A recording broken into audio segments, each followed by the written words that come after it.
Olá, meus queridos, sejam muito bem-vindos a um episódio do Regenera Podcast.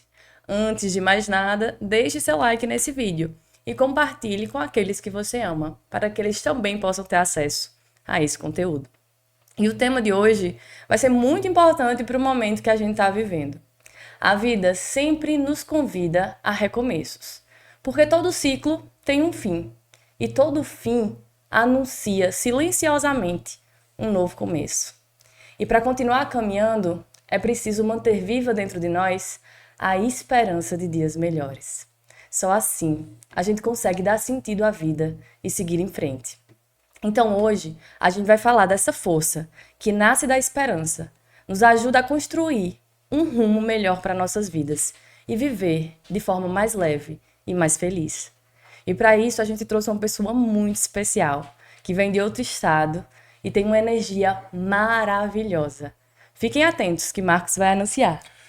Olá pessoal, uma alegria mais uma vez estar aqui com vocês. E a nossa convidada de hoje é palestrante espírita, tendo atividades aí em diversas cidades do Brasil e fora do Brasil também, em vários países da Europa, nos Estados Unidos.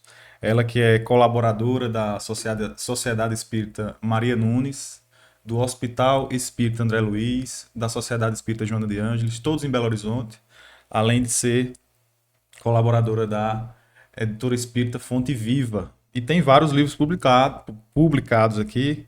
Eu vou ler para vocês. Os Sermões de Jesus, Jesus da Prisão à Crucificação, Indagações do Mestre Jesus e Cura pelo Amor Incondicional são um deles, são alguns deles, né? Então, temos a alegria de receber hoje Juscelma Coelho, nossa querida amiga lá de Minas Gerais. Muito grato mesmo você estar aqui hoje. Seja muito bem-vinda. Muito obrigada, é uma alegria, bom dia a todos, bom dia, boa tarde, boa noite. Né? É uma alegria muito grande podermos estar aqui neste encontro e rever, né? Revendo os amigos aqui de Campina Grande, onde eu tenho tantos corações aqui que eu vibro junto com eles, sabe? Pela amizade, pelo carinho, pelas experiências passadas, não é? Então é uma alegria muito grande estar aqui mais uma vez. A alegria maior ainda, pode ter certeza que é nossa. É verdade. E hoje a gente vai falar sobre esse tema tão caro, né? E eu tenho uma pergunta para começar. Muito bem, vamos lá. O Evangelho do Cristo, ele é conhecido como a Boa Nova. Mas quando a gente olha pela visão da matéria, parece que não é tão boa essa novidade, né? Porque Jesus, ele não vem prometer resolução dos problemas imediatos, resultados, sem dor, paz. Ele vem fazer uma promessa de vida futura. E a gente precisa confiar, a gente precisa acreditar e ter esperança que esses dias melhores virão. Então, assim, minha pergunta é: as pessoas acabam vendo isso e dizendo que a gente precisa ter uma fé cega, né? Porque acreditar nesse futuro, nessa vida que continua na eternidade. É ingenuidade a gente ter esperança que haverá dias melhores depois que a gente passar daqui? Eu penso que nós devemos ter mais do que esperança. Nós temos que ter certeza. E esta certeza, ela nos vem pelos vários exemplos que nós vivenciamos. Se vamos pegar a natureza, um semeador, um agricultor que lança as sementes à terra, ele tem certeza que em algum tempo aquelas sementes se transformarão. Elas vão crescer e vão produzir. É claro que proporcionalmente ao zelo, ao cuidado que ele tiver. E assim é o Evangelho conosco. Ele não traz apenas a esperança de vida futura. Ele traz a certeza da vida presente. Porque quando nós estamos tentando entender o Evangelho e colocar em prática aquilo que está ali, nós já estamos fazendo um trabalho em nós mesmos de transformação. Eu diria que antes da transformação, de uma asepsia. A primeira coisa que a gente faz é uma asepsia íntima daqueles sentimentos que a gente às vezes estava trazendo de mágoa, de revolta, até mesmo de ódio de algumas pessoas, de descrença. Na medida que a gente adentra pela leitura do Evangelho, não é lá no futuro que eu vou começar a ter essa certeza. é a partir de agora, porque eu vou vendo pela lógica, e aí a beleza, você falou aí em fé cega, mas na verdade o que o Evangelho nos traz é uma fé raciocinada, em que eu leio, eu reflito, eu me lembro de fatos, comparo e eu percebo que é verdade. E na medida que eu percebo que é verdade, eu já começo a me limpar, me asepsiar, e eu já começo a me tratar, sabe? Então, o Evangelho não traz apenas a mensagem da felicidade no futuro. Eu começo a ser feliz agora, na medida que eu começo a acreditar e tenho vontade de me transformar. Ele não vai fazer o milagre para mim, não. Não. Eu preciso ter vontade. Vontade de mudar. Vontade de crescer. Aí a gente caminha.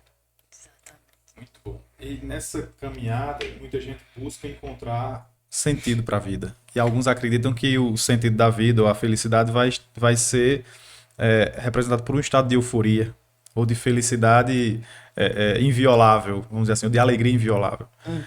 Na sua visão, como se desenha esse estado de felicidade? Como é que se alinha para você? O verdadeiro sentido da vida, da nossa vida, está na realização daquilo que a gente vai conseguindo ser instrumento para fazer com que o outro cresça. Na medida que o outro cresce, eu também cresço. O verdadeiro sentido da vida, na medida que nós adentramos em toda a mensagem do Evangelho, à luz da fé raciocinada, esse verdadeiro sentido vai trazer para nós uma certeza de que não estamos por um acaso aqui na Terra.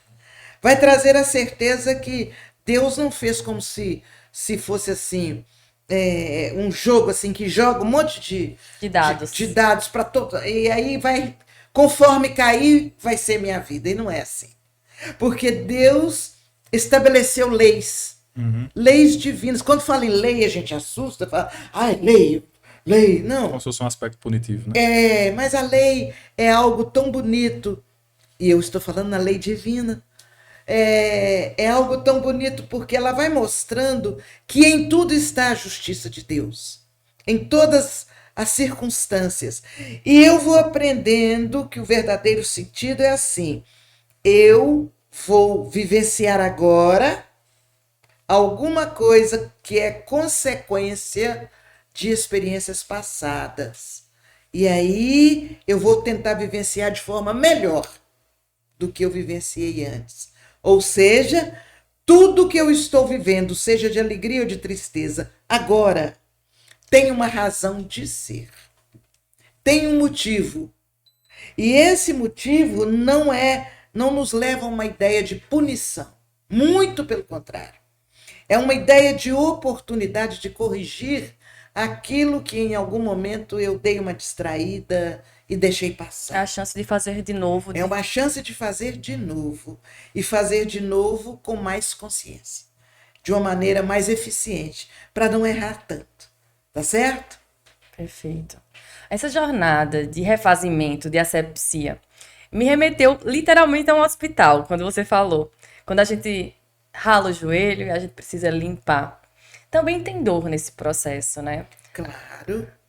Claro, porque para nós fazermos a própria asepsia, ainda voltando à figura que você traz, ralou o joelho, você não vai cicatrizá-lo simplesmente sem passar por um esforço de limpar o local, de tratar o local.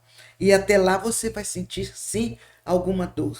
E na nossa experiência do dia a dia, há momentos em que nós vamos precisar até renunciar.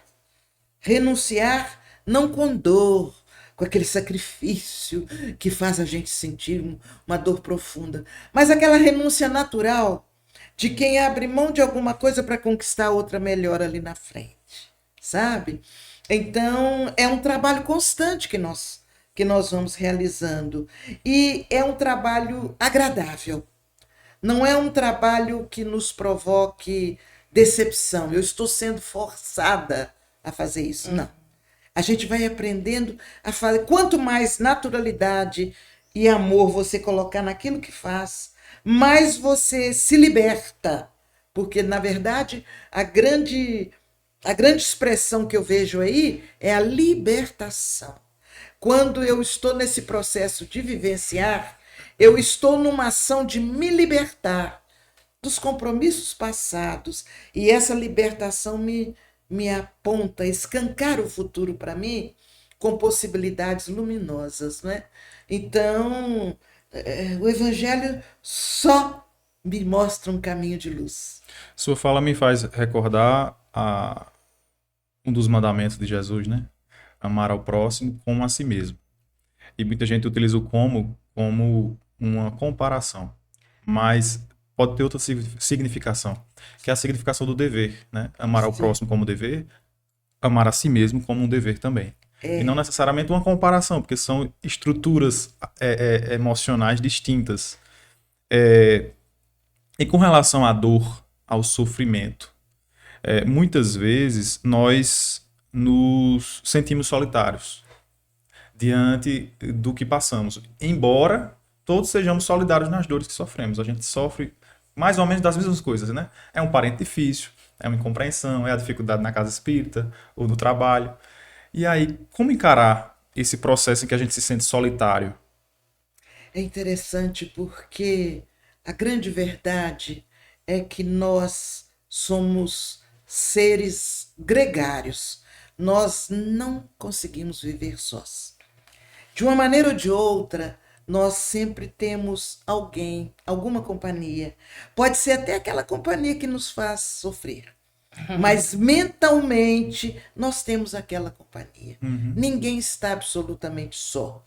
Nós estamos sempre imersos no mundo coletivo, onde todos nós cumprimos ou complementamos as experiências. E nos influenciamos, né? E nos influenciamos.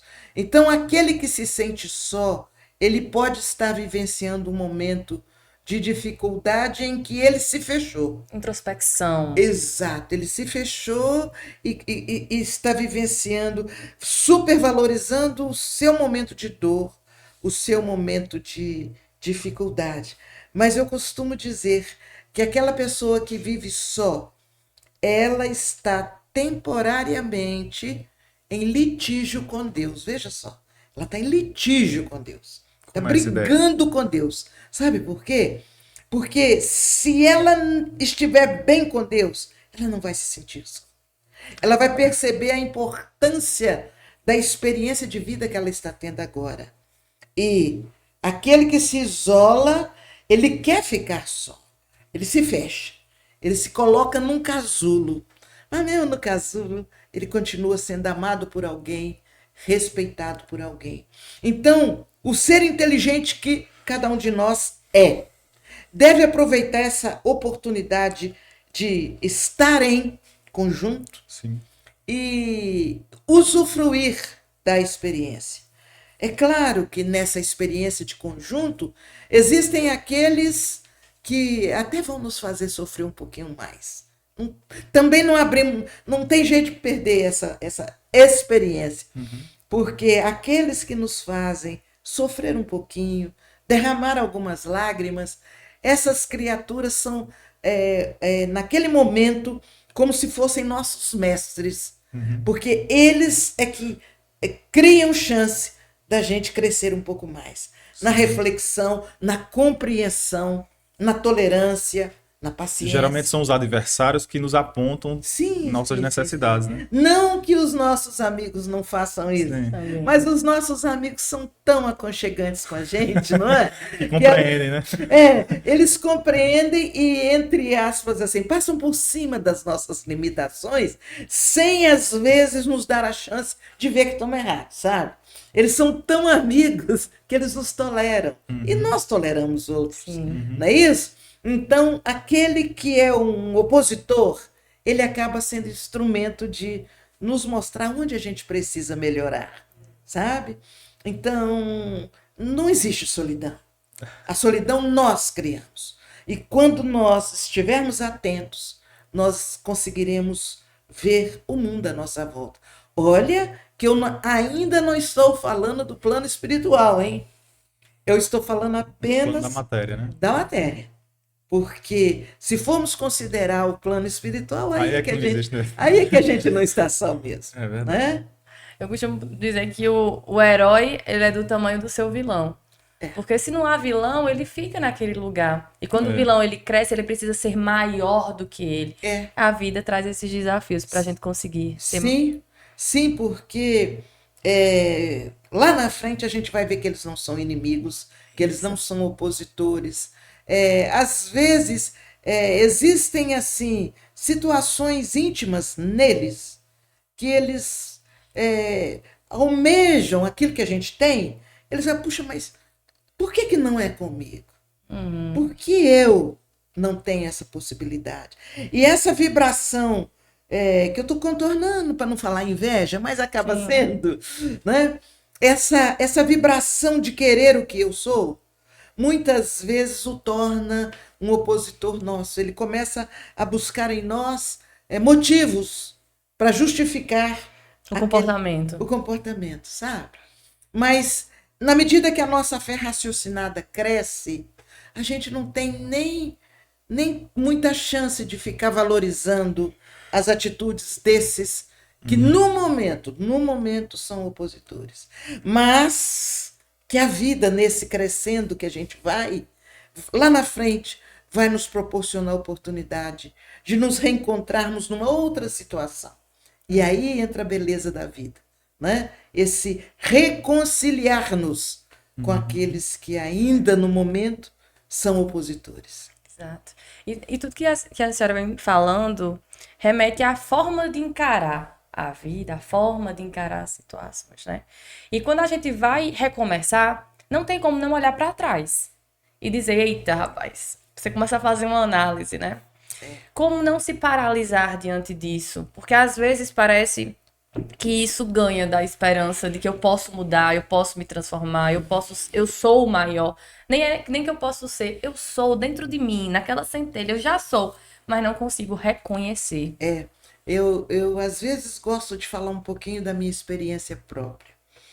Houve uma época na minha vida, com meus 20 e poucos anos, que eu estava numa situação íntima de me sentir a pessoa mais infeliz da face da terra. Então, eu me sentia assim, negra, feia, pobre, sem condições. Então, é como se eu me dissesse assim, você não tem valor. Você não presta, você não tem valor. Não sei o que é que você está fazendo aqui na vida. Você não tem valores. E foi nessa época que, de alguma forma, a doutrina espírita chegou para mim.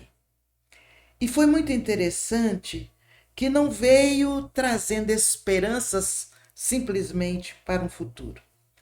Veio me mostrando que, pela lei divina, eu tinha responsabilidades e oportunidades de ser diferente. Eu comecei a entender a lei da reencarnação e vi que eu não era negra, eu estava negra nesta oportunidade reencarnatória. E que estar negro era uma bênção, uma oportunidade de eu trabalhar valores em mim. Isso eu fui tirando por mim mesmo, porque eu não conversava com as pessoas assim, eu curtia calada toda aquela dor. E eu então fui deduzindo, mas peraí, eu sou feliz dentro das condições em que eu estou. E perceber que eu não era negra definitivamente o tempo todo, mas era por um período. Eu questionava até os anjinhos da igreja católica.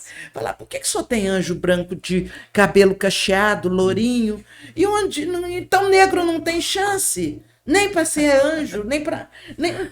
Nem para varrer lá a entrada do céu, não tem um anjo negro que eu vejo. Então a minha cabeça era um horror, sabe? E de repente eu pude perceber que não era nada disso. Que para Deus não existe essa história de cor, não existe essa história de eu estar pobre ou estar rica. É questão de tempo, é questão de oportunidade.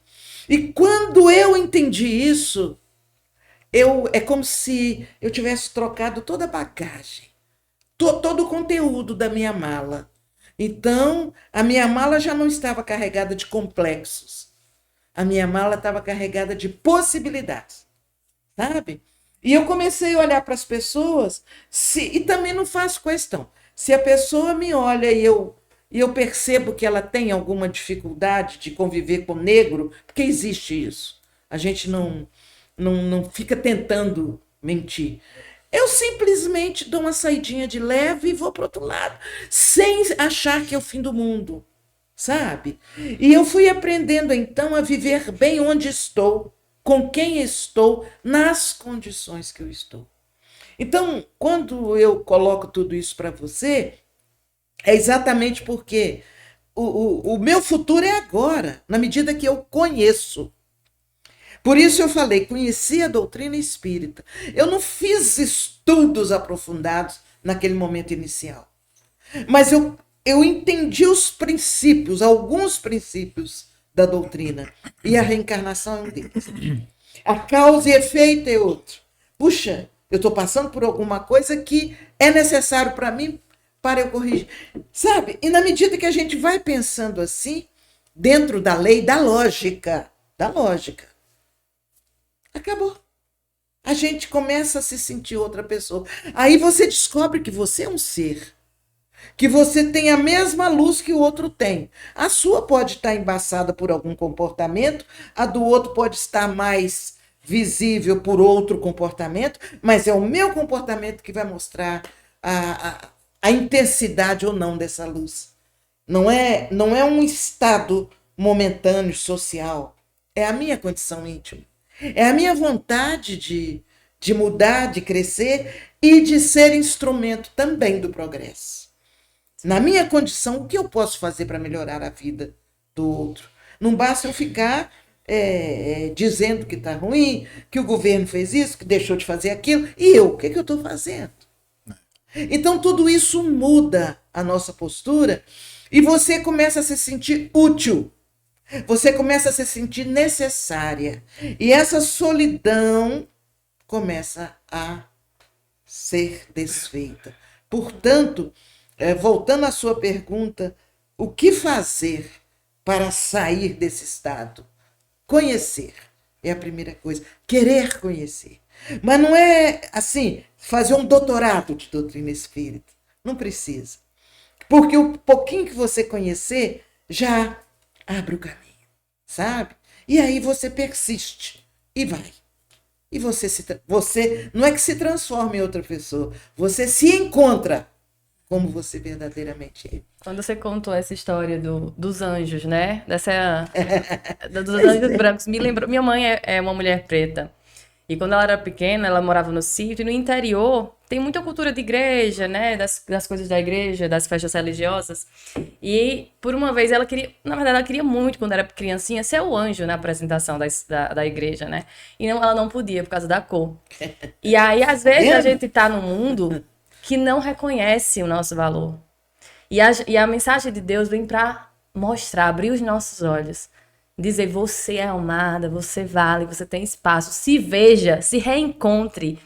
Então, Jesus, ele vem dar pra gente essa chave de encontrar esse potencial maravilhoso de sermos anjos ainda aqui. Veja bem, quando a pessoa, você disse, não reconhece o nosso valor, às vezes não é nem questão de reconhecer o valor, é questão do tempo de maturidade daquelas pessoas ou daquele grupo com o qual estamos convivendo. E é questão de necessidade da gente passar pela experiência para corrigir. Aí vem, tudo tem uma razão de ser.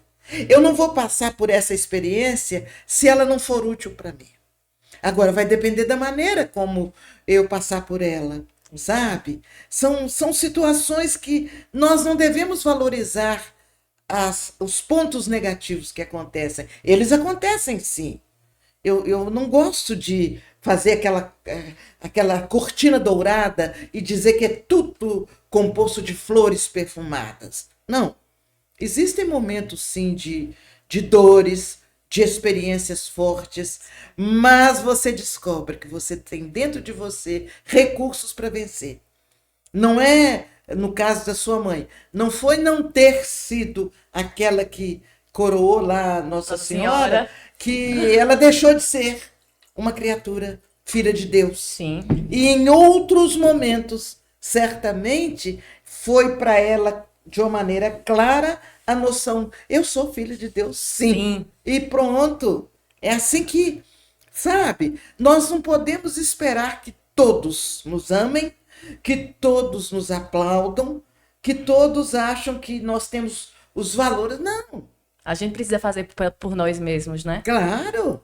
E acima de tudo, a vontade. Essa fé no futuro, que na verdade começa no presente, ela vai ser calçada pela vontade que nós temos de conhecer e de crescer.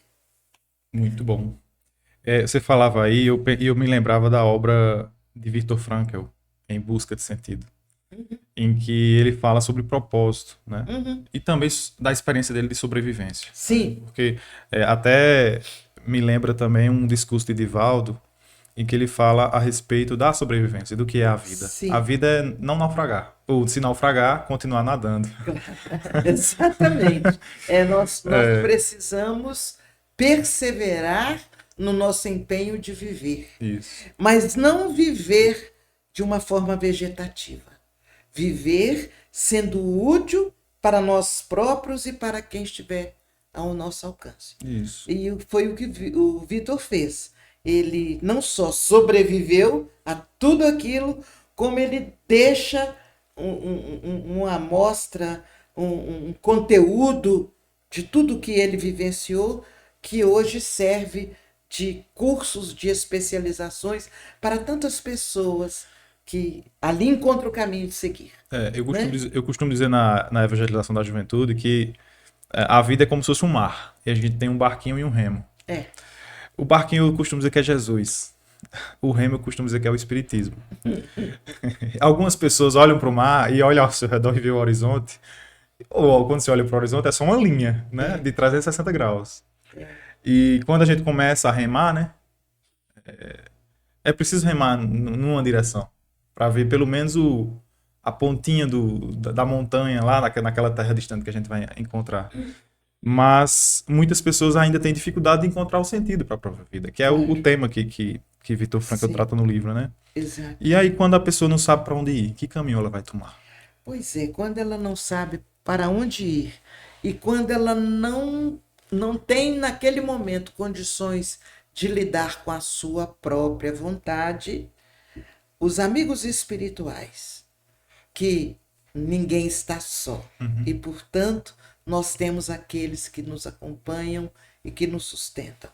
Esses amigos espirituais vão criar condições de que aquela pessoa que não conhece e que não sabe, ela encontre alguma coisa no caminho que comece a desafiá-la. Isso tudo assistido pelos amigos espirituais. Ela não está só. Então, na medida que ela encontra alguma coisa que a desafia, sabe? Ela começa a lutar. Veja como alguns adultos ensinam crianças a nadar. Solta a criança na piscina e ela começa a dar braçada e bater as pernas. E ali ela começa a aprender a nadar. Às vezes a pessoa que está muito abandonada em si mesma, às vezes os amigos espirituais proporcionam uma queda numa piscina, sabe? Aí ela vai perceber que precisa lutar para sobreviver. Porque o instinto de sobrevivência, ele é muito maior do que a gente possa pensar. Por isso ele é uma lei, né? também. Então, na medida que a gente é jogado no mar, a gente reage. Espera aí, eu preciso viver. Ele nem raciocina, é pelo instinto, ele reage. E ali começa a jornada daquele ser que estava pensando que não tinha saída. Porque não adianta ir lá fazer discurso para ele, não, tá? Porque no momento em que ele está se sentindo abandonado, discurso não resolve. Então, o que vai resolver às vezes é a oportunidade de um trabalho muito discreto, que a gente chega e oferece e dá ou pede ajuda, como se aquilo ali fosse algo que a gente realmente não dá conta de fazer. Algo em que ele seja desafiado a fazer alguma coisa útil. Então, nós que estamos próximos a alguém que está nesse processo, nós temos que ser criativos. Não vamos brigar, não vamos ficar tentando impor naquele momento o conhecimento, porque não vai. A pessoa resiste. Então, nós temos que dar a volta. Nós precisamos gastar um tempo um pouco maior e dar uma volta até chegar no ponto sensível em que a pessoa se sente convidada a ir. Aí ela vai. Devagar, mas vai. Porque ninguém está só. Portanto, ninguém está abandonado dos recursos de Deus para poder sobreviver bem. Essa transformação, né? Esse recomeço, ele exige coragem, mas ele exige também humildade. Claro. E às vezes é difícil você se reconhecer, porque a mudança dá uma sensação de eu fracassei, eu escolhi errado. E agora eu vou ter que perder tempo de vida. E fica com aquela sensação de é tarde demais. Mas nunca é tarde, né? Eu acho que, além da humildade, a pessoa precisa perceber que ela, mesmo tendo todos aqueles valores, ela pode ser útil ao outro. E quando ela pensa que ela pode ser útil ao outro, às vezes ela começa até com uma certa vaidade. Eu sou. Esse eu sou é ótimo. Então, ela começa a achar que ela é útil, sim. E na medida que ela vai, ali ela vai conviver com outras pessoas. E ao conviver, eu acho uma bênção o conviver. Então, ao conviver, ao viver com alguém, ela vai ter a chance de ficar com raiva, decepção, porque o outro fez aquilo, e ela vai aprendendo que o seu lugar, que ela tem um espaço, que ela tem que respeitar o espaço do outro. A verdadeira humildade, quando você disse, nós temos que trabalhar a humildade, temos, mas a verdadeira humildade continua brotando de nós. As virtudes brotam de nós. Não é o outro que vem e nos teorizam dizendo, você tem que ser humilde. Não vai ser. Não é. Não vai ser. Ela vai reconhecer isso aos poucos.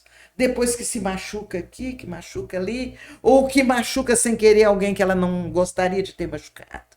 Aí ela começa a refletir, sabe? São valores que nós temos dentro de nós, mas que a gente larga para lá.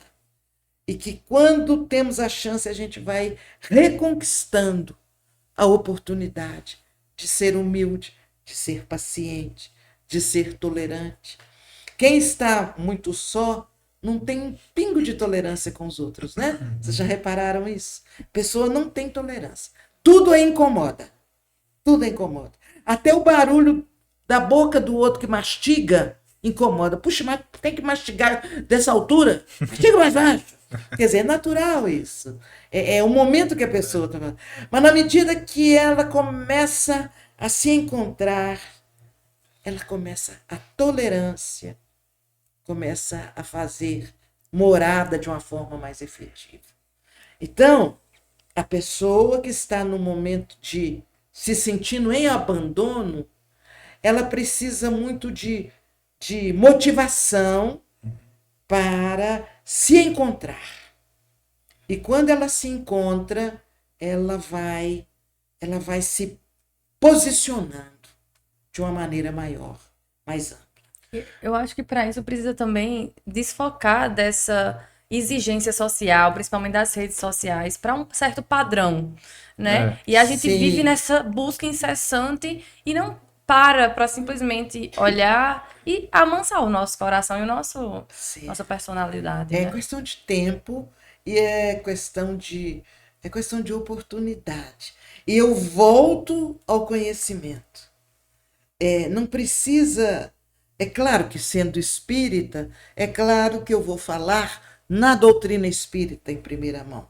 Mas aquele outro, alguém que está nos assistindo, que não é nem espírita ainda, Sim. busque conhecer um pouco a vida. Não se apegue no aspecto religião, o padre, o pastor, o dirigente falou isso. Eu tenho que ler, eu tenho que estudar e entender o que é que eu vou entender disso. Então, é o conhecimento, é a pesquisa, é o estudo que vai mudando a minha maneira de ser. Aí eu mudo, sabe? Porque se eu ficar só me curtindo, eu vou ser a pobrezinha, coitadinha, que estou sofrendo, ninguém olha para mim, ninguém me visita e eu estou aqui abandonada nessa época do ano, todo mundo festejando Natal, Ano Novo, eu estou aqui sofrendo, abandonada. Por que não saiu? Dá uma volta na praça, olha as flores. E aí a gente começa a perceber que a vida é exuberante em torno de nós e que nós temos muito a oferecer para essa vida maravilhosa que está aí. Juscelia, Juscelma, perdão. Você teve uma oportunidade que acho que todo mundo aqui nessa sala e quem está nos ouvindo gostaria de ter tido, que é conviver com o Chico, Sim, né? Chico que foi um grande exemplo de renúncia pra gente dentro do movimento espírita, foi, né? foi. Como é que você acha que a convivência com ele pode ter servido de ponte para a sua transformação como pessoa, como espírito? Olha, falar sobre isso é até difícil, porque foram tantos os momentos, tantas as experiências que eu não saberia nem eleger uma que foi mais importante do que a outra. Mas eu me lembro bem que e aí vem a objetividade do socorro e da ajuda. Uhum. Porque há momentos que nós precisamos da objetividade de alguém perto de nós ou que seja referência para nós. E esse alguém demonstra ou fala diretamente com a gente sobre algum ponto. E eu tenho aí ele transformou a minha vida. Eu estava um dia e eu passei uma madrugada na casa dele. Ele tinha lá o local onde ele chamava de correio. Era onde ele separava, alguém já vinha, separava as mensagens em pacotinhos e ele colocava no envelope e subscritava. Trabalho lindo dele. Ele fazia tipo assim, 300 endereçamentos por noite e ali a cada dia da semana era para um grupo de 300. Segunda-feira era um grupo de 300. Na quarta-feira, eu não estou falando os dias certos, tá? Ah, Só dando exemplo. Aí era outro. Na semana seguinte, eram outros grupos. Ou seja, ele mandava para milhares, porque cada um tinha o dia da semana e do mês. Então, vamos supor, o meu nome estava incluído no grupo da primeira segunda-feira do mês. O nome do outro estava incluído na segunda-feira. E assim, ele mandava, sei lá para quantas mil pessoas, as caixinhas ou os envelopes com as mensagens. Então, estávamos nós ali conversando, e ele conversava e ia endereçando, anotando o nome das pessoas, o trabalho manual, enquanto conversávamos. E ele, naquele momento, ele objetivamente, ele passou a descrever situações que eu vivenciava. Mas ele não falou porque a gente tem que parar com essa ideia de fenômeno. Eu vou chamar a sua atenção. Então eu vou te contar. Tem um espírito aqui falando que você... Não, ele não agia assim. Ele contou a minha história dizendo que era ele. Ele dizia assim: eu vivi uma situação assim, assim. E eu falei, gente, ele está contando a minha história. Aí eu queria. E ele não deixava. Ele não dava tempo, ele não interrompia. E ele foi contando, contando, contando. E eu fui ficando aflita. Eu queria dizer para ele que era aquilo que eu estava vivenciando. E ele não deu tempo. Mas quando chegou no final, ele disse assim: aí, Joselma, chegou num ponto que eu tive que tomar uma decisão. Ou eu seguia com a família, ou eu optava pela doutrina. Eu só tinha 2 opções. E aí, Joselma, eu optei pela doutrina. Quando ele falou assim, eu fiquei de pé. Estávamos numa mesa parecida com essa, só que era bem maior. Eu fiquei de pé. Como quem diz, já sei a saída. Senta, Joselma, disse ele. Senta. Você não vai sair agora. Está muito cedo. Você não vai pegar a estrada agora de madrugada. Devia ser umas 2 horas da manhã. Senta. Vamos continuar conversando. Meu coração disparado. Porque eu tinha encontrado a solução. Sabe? E quando deu 4 horas, ele disse: agora você pode ir. Eu optei pela doutrina. Não foi fácil a opção pela doutrina. A partir desse momento,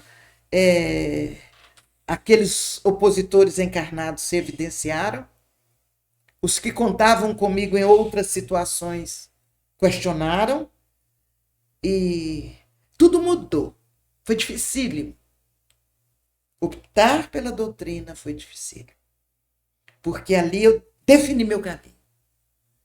E eu passei, então, assim, a vivenciar todas as experiências que a doutrina espírita me proporcionava, que o trabalho na casa espírita me proporcionava, que o estudo das obras.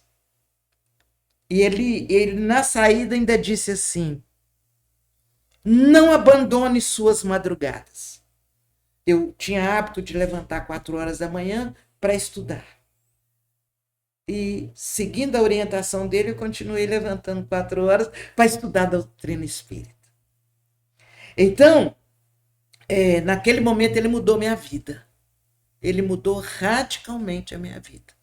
E eu posso dizer que, dali para cá, eu passei a viver o quê? 80% dedicada à doutrina. Mesmo profissionalmente, trabalhando, eu estava voltada para o que a doutrina me ensinava. Então, ali ele mudou minha vida. E foi algo muito objetivo, sabe? Mas eu poderia aqui, puxa, quanta coisa, porque, na verdade, o Chico trouxe para mim o exemplo de uma vida natural, sem afetação, sem desrespeitar qualquer criatura nos seus princípios religiosos, em tudo. Ele viveu a vida sem se preocupar com o que falavam dele, e ele seguindo o seu caminho, como um cordeirinho mesmo de Jesus, sabe? Assim, com amor, com dedicação, com renúncia, gostando de coisinhas tão simples, amoroso, afetuoso, né? Então, eu me lembro, nós tínhamos um refrigerante em Belo Horizonte que não era conhecido em outros lugares, mate couro, feito de chapéu de couro e chamate. É refrigerante, mate couro. E ele um dia se permitiu, não pedir, mas contar: eu gosto muito de mate couro. E coisa quase que de criança, sabe? E aí a gente passou a, periodicamente, a gente calculava, bom, aquelas garrafas que a gente levou dá para tantos dias. Aí, periodicamente, a gente levava o mate-couro. E ele gostava tanto, aquilo para ele era como se fosse uma joia preciosa. Coisa simples. Um mate-couro você comprava em Belo Horizonte, em qualquer esquina. Mas ele era um presente. Aquilo para ele era um presente, sabe? Valorizar pequenas coisas que se fazia com amor. E ele tomava aquele mate-couro como se fosse uma bênção do céu. E não devia deixar de ser, não é? Então, essas coisas simples, naturais, eu fui aprendendo com ele, sabe? Toda, todo o respeito às pessoas. Teve uma vez que chegou uma senhora lá, chorando, chorando, porque a filha tinha desencarnado. E aí ela se jogou nos braços dele, abraçada com ele, e o Chico começou a chorar. Falei, gente, será que ele conhecia a moça? Por que ele está chorando tanto? Eu não consegui alcançar. Por que ele está chorando? Mas chorando de verdade. Aí, a mediunidade dele era incrível. Aí ele abraçado assim com a moça, a cabeça dele por cima do ombro dela, assim, né? Uma moça, não, uma senhora. Aí ele levantou a cabecinha assim, como se estivesse me respondendo, e disse assim: eu choro porque diante de uma mãe que está sofrendo e chorando a morte de uma filha, eu não tenho outra reação. Eu não tenho palavras de consolo. O único consolo é chorar junto. E continuou. Eu falei, meu Deus. É preciso ter muito amor para isso. Sabe? É preciso ter muito amor. E ele chorava de verdade. Como quem diz, o que eu vou fazer? Então, chorou junto. Sabe, essas coisinhas simples que a gente não vê essa descrição às vezes nos jornais, nos livros, porque são coisas muito simples, né? Como aquele menino jornaleiro que vendia, naquela época vendia jornal, né? Nas portas, Nas né? portas. E o menino recolhia lá na sede, lá no depósito, e saía vendendo. E aquele dia o menino atrasou qualquer coisa um pouquinho. E em todos os lugares onde ele foi vendendo, para vender, o outro coleguinha já tinha passado e vendido. E ele parou numa esquina assim. O que eu vou fazer? Não vendi um jornal. É dinheiro que eu tenho que levar para ajudar minha mãe. Aí para um carro grande assim. Era o Chico. E o Chico disse para ele: "Oh, meu filho, que bom que você tem jornal aqui. O senhor quer um, Chico?" "Não, eu quero todos que eu preciso." Porque naquela hora ele já não venderia mais. Então, ele pegou o pacote, sei lá, de 10, não lembro, não sei quantos. E o Chico pôs dentro do carro e deu o dinheiro ao menino, relativo àquele número de jornais. Eu me emociono muito com isso, porque mediunicamente ele captou. E mais uma vez, não escandalizou com a mediunidade. "Ah, eu vi que o espírito foi lá." Não. Ele veio e achou a saída de ajudar a criança. E comprou. Eu me pergunto, essa criança que agora cresceu, é um homem, como é a atitude dele por causa disso? Sabe? Pequenos atos que mudam a vida, às vezes. Transforma. Transforma. Então, são essas coisas do Chico, sabe? Eu não estou falando no conhecimento espírita. Eu estou falando na vivência. Na vivência do Evangelho. É isso que eu bato muito na tecla, e quando eu falo em evangelho, as pessoas pensam que eu estou querendo que as pessoas façam uma cultura axilar do evangelho. Põe o evangelho aqui debaixo do braço, e não é isso. É a vivência. Compreensão. A vivência natural, sem afetação, de uma maneira discreta. Aquele menino, certamente, na época, só ficou feliz. Graças a Deus, eu ia ficar sem um jornal vendido. Vendi todos. Mas, no futuro, ele foi entender o que o Chico fez. São essas Com coisas, certeza. sabe? É assim que a gente vai ajudando a vida a se iluminar. Foi muito simbólico o que você disse agora no final, né? Ele disse, graças a Deus, quando a gente pode ser a mão de Deus na vida das outras pessoas. Pois é. Com essa naturalidade, Aham. sabe? Sem a pessoa, naquele momento, você falou em humildade, sem a pessoa se sentir humilhada. Exato. Sim, porque naquele momento o menino achou que foi sorte. Puxa vida, eu que não ia vender nenhum jornal, vendi todos de uma só vez. É. Pronto, acabou. Lá na frente, como adulto, é que ele foi perceber. E você falou, né? Poucas pessoas sabem, assim, que algumas pessoas que nos assistem ainda não são espíritas, ainda não conhecem. E poucas pessoas sabem que a gente não fica só, né? Só não, é porque é muita coisa, mas na literatura e na codificação. A gente estuda a história de Jesus, a Bíblia. E eu vejo em muitas palestras suas você trazendo os sermões de Jesus, né? Trazendo as passagens que qualquer pessoa que tem uma Bíblia em casa vai encontrar.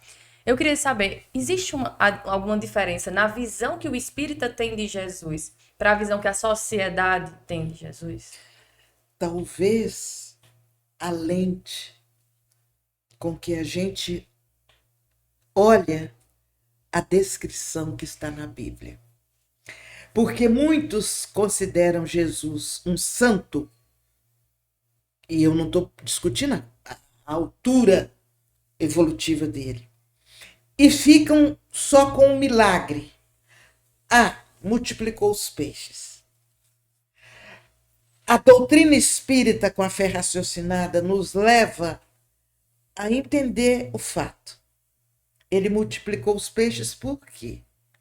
Ele multiplicou os peixes que ele primeiro refletiu. A multidão está com fome. Aí ele vem e pergunta para os apóstolos, quantos pães? Temos aqui alguns pães e alguns peixes. E aí eles perguntam, quantos pães e quantos peixes? Vejam os passos. Primeiro, ele detecta que está com fome. Ele pergunta o que tem. Depois ele vê. Aí ele entra no plano da multiplicação. Ou seja, aí ele passa a ser um instrumento divino para a multiplicação. Estou dando só um exemplo, né? Então, o que acontece? O espírita passa por tudo isso. E ele percebe que nada ali era simplesmente assim, faça luz. Não. Havia toda uma história antes, que a gente procura ler, procura estudar. Então, me parece que, às vezes, a nossa lente, e eu não estou falando isso porque é melhor, não, é porque nós sabemos pouco mesmo, mas a nossa lente de buscar os fatos nos mostra um exemplo maior de Jesus. Não fica só naquele momento daquela multiplicação. A gente volta lá atrás e vai descrevendo. Ou seja, Jesus exemplificou a vivência da experiência.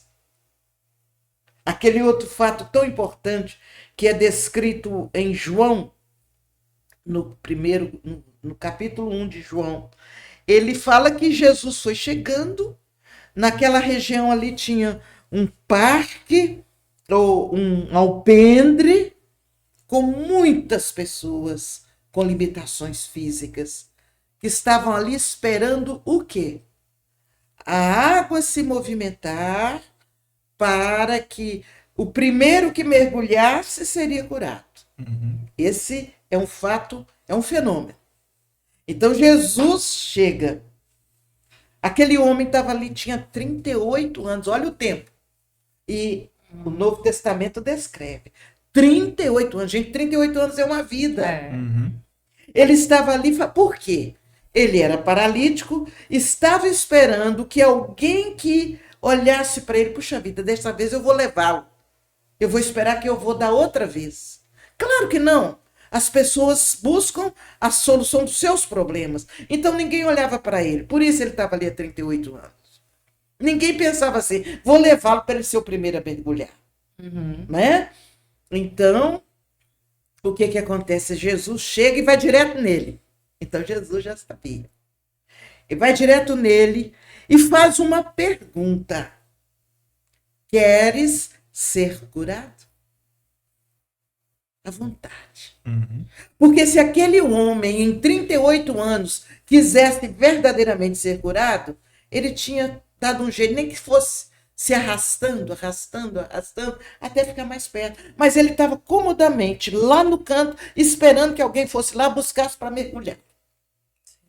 Olha, é preciso que a gente analise essas coisas, né? Então, o paralítico, em vez de responder, quero, você está ali. Alguém te pergunta, quer? Você ia responder, quer. O que ele fez? Ele começou a reclamar. Que não tinha ninguém para levar ele. Como é que ele ia ser curado? Que tinha 38 anos que ele estava ali. Isso está lá em João. Está lá tudo descrito. 38 anos que eu estou aqui e ninguém me pega. Ninguém me... Jesus ficou caladinho. Ele falou. Quando ele terminou de falar, Jesus repetiu a pergunta. Queres ser curado? Mas não esperou ele contar a história outra vez. Não. Aí ele disse, então, levanta, toma a tua cama e anda. Então, se a gente for ver só o milagre, Jesus fez um milagre. Mas o milagre maior de Jesus foi fazer aquela criatura, e a nós que estudamos, refletir que tinha que querer. A vontade acima de tudo. Não é isso? E a história se prolonga quando Jesus diz assim para ele, já numa outra circunstância, eles se encontram na sinagoga e Jesus diz para ele assim, vai e não peques mais. Mas ele diz mais um pouco. E esse mais um pouco é a grande lição. Para que não te aconteçam coisas piores. Veja bem, se depois de 38 anos, Jesus fala, vai, não peques mais, para que não te aconteçam coisas piores. Ele está mostrando o quê? A causa e efeito. Então, ele não estava ali 38 anos por um acaso. Ele estava ali como consequência de algum equívoco. Sim. E que ele não repetisse mais, senão... Eu falei, gente, o que seria pior do que 38 anos, mais 38 anos? Entendeu? É muito sério. Você falou pra gente sobre a esperança, sobre a certeza, né? Muita gente acaba se frustrando, muitas vezes, porque o resultado das coisas não necessariamente era o que as pessoas esperavam, né? As expectativas não foram atendidas e as pessoas se sentem muitas vezes frustradas.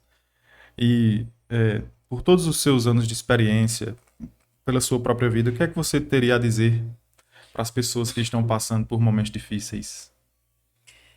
Os momentos difíceis são de todos nós, são para todos nós.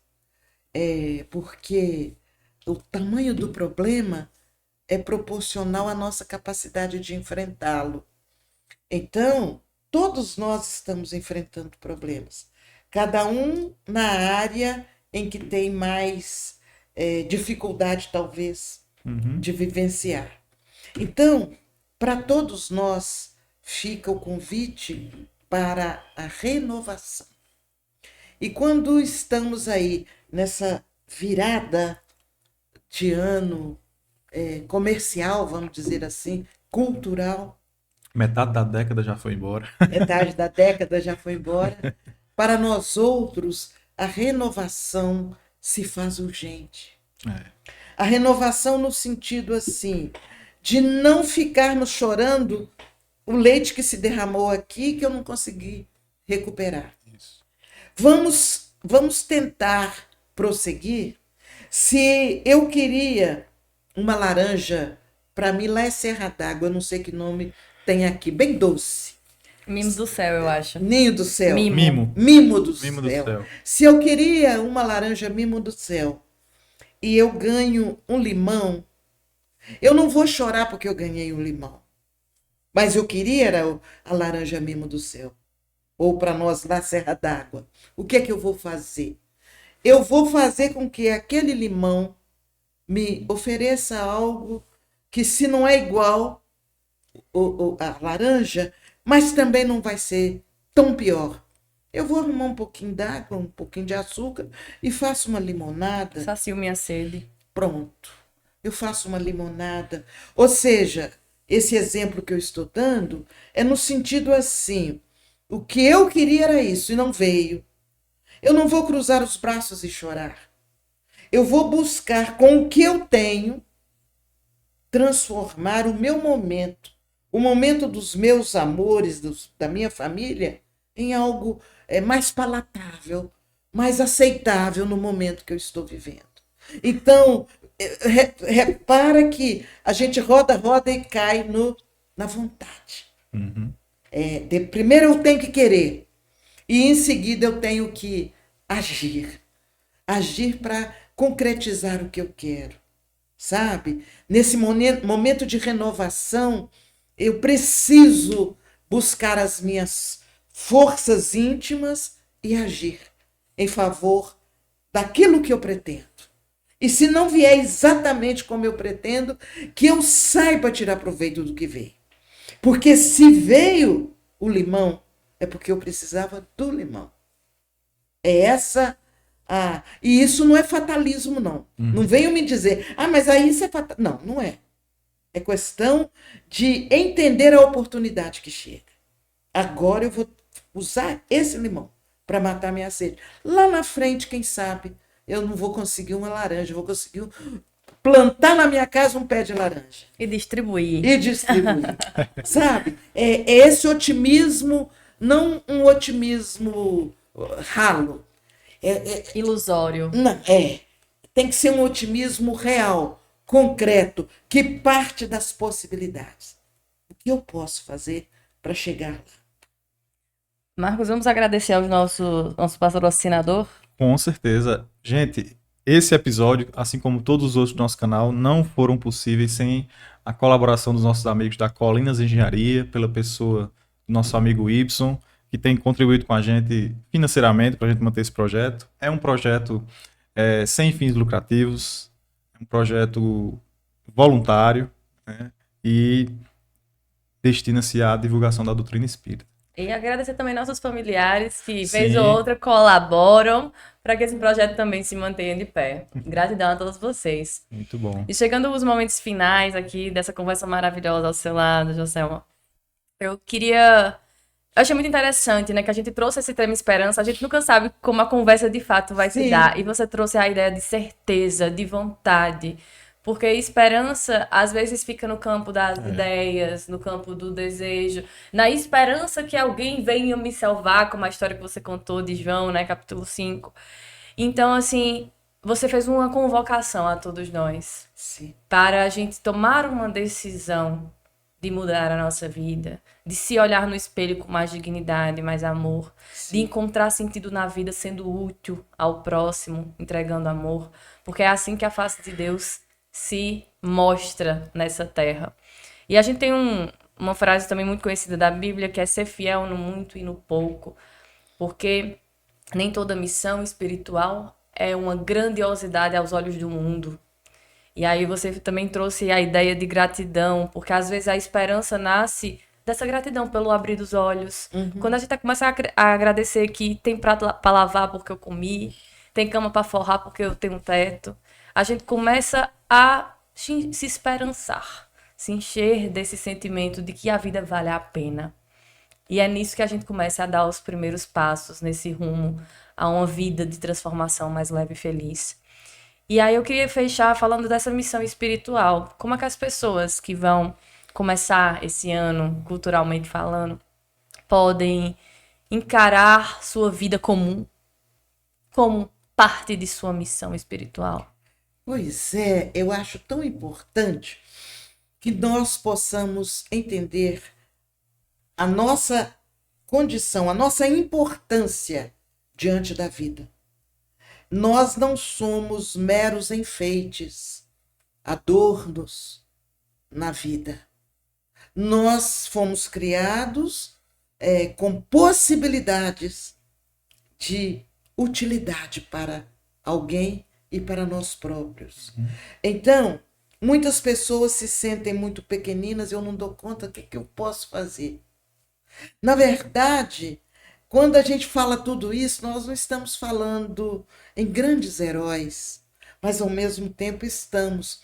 Porque cada um de nós, nas nossas limitações, nós podemos ser grandes heróis daquilo que nós somos capazes de fazer. Que aparentemente é pouca coisa. Pode ser. Mas é um pouca coisa que sem aquela colaboração seria muito pior. Então, não importa qual é o papel que eu exerço na sociedade. Não importa.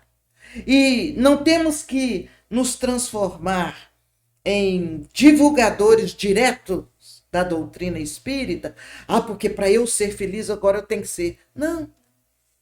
Eu preciso vivenciar. Começa daí. Vivenciar o que eu vou aprendendo para ser referência de aprendizado, de reflexão para outras pessoas. Todos somos importantes. Todos. E cada um na sua função, no seu papel. O que importa é que cada um faça da melhor forma possível o que lhe cabe. Se eu trabalho, por exemplo, na direção de um ônibus, de um veículo, que eu seja um motorista que cumpra as leis, não simplesmente dos homens, mas a minha. Com respeito às pessoas, com simpatia com as pessoas, agradecendo a elas que sobem, que descem daquele veículo, mas também o usuário. O que custa nós descermos de um ônibus e agradecer o motorista que nos conduziu? Bom dia, obrigada. E a gente às vezes não faz isso. Então, eu estou falando de coisas pequeninas. Porque para ser herói nós não precisamos ter capa e espada na mão para ir lá na frente. A gente vai ser aquele herói pequenino onde estivermos. Dona de casa, o chefe da família, aquela pessoa que ajuda, que colabora no lar. Não é? Em qualquer circunstância, aquele que é o jogador de futebol, aquele que é o artista que canta. Que maravilha quando nós vemos artistas que comovem multidões com sua música, mas que conseguem manter aquela multidão ligada a um sentido, sem ser aquele sentido de denegrir, de conduzir para o equívoco. Então, que cada um faça o seu melhor. Se nós fizermos isso, nós já estaremos mudando o próximo passo do próximo ano, da próxima década. Se cada um fizer a sua parte, com amor, com gratidão. A palavra gratidão é de extrema importância. Gratidão a Deus por estar aqui, por poder fazer isso. Não é? Quando, na minha pequena história, quando eu deixei de tentar ser o centro das atenções, a menina que sofre porque é negra, e eu passei a atuar, a criatura que está agradecida a Deus, porque nesta oportunidade ela está negra com possibilidade de viver. Eu mudei o meu papel e passei a levá-lo com seriedade, com respeito. Não que eu queira servir de modelo, não é isso. Eu estou dizendo que é possível nós virarmos a nossa forma de ser e fazermos o melhor. Se cada um fizer o melhor, em qualquer posição que estiver, em qualquer posição, na posição de uma liderança maior, de uma liderança menor, não importa. Se eu buscar ser coerente com as leis divinas que estão na minha consciência, não precisa ser na religião, não, é na consciência que está. O que é que vai me dizer? Respeita o outro. Faça para o outro aquilo que gostaria que o outro fizesse para você. Essas coisas que a gente vai aprendendo e vai vivenciando, tenhamos a certeza, nós teremos um mundo melhor. Eu não tenho dúvida. Você parece que trouxe o livro de Aristóteles de Ética Nicômano de uma forma extremamente espirituosa, porque ele fala que a felicidade do ser humano reside na ética, que é a Sim. construção de virtudes plasmada nas nossas atitudes, é a coerência interior. Coerência. É a gente fazer o Coerência. nosso melhor. É isso aí. Perfeitamente. Foi lindo, sim, suas colocações finais.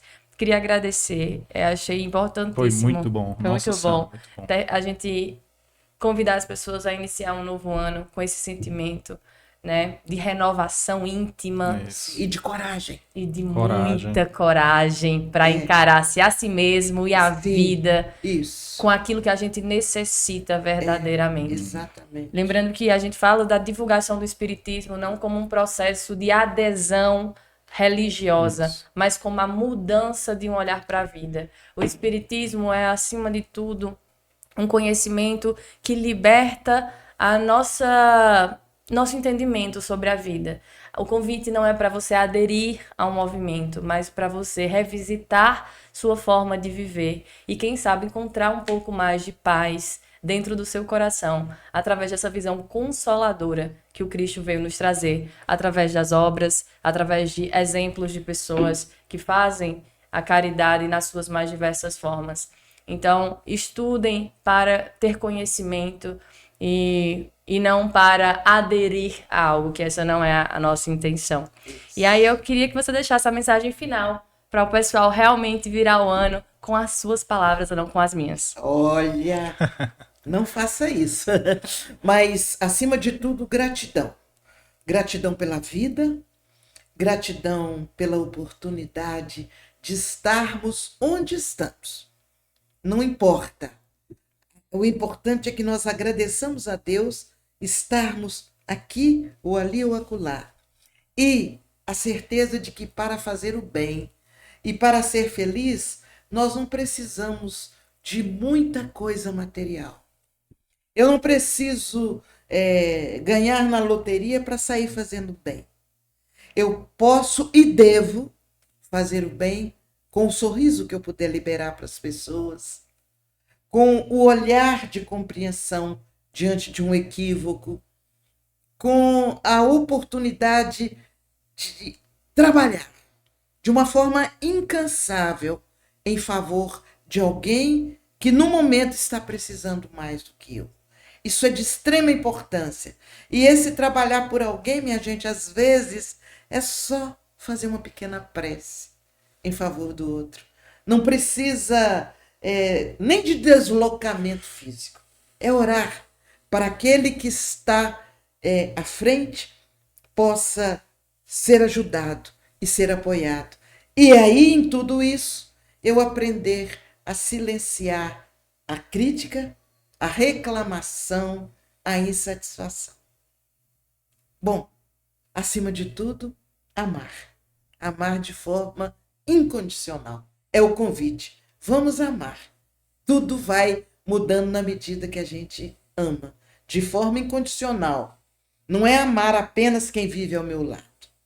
É amar a tudo e a todos. A criação divina.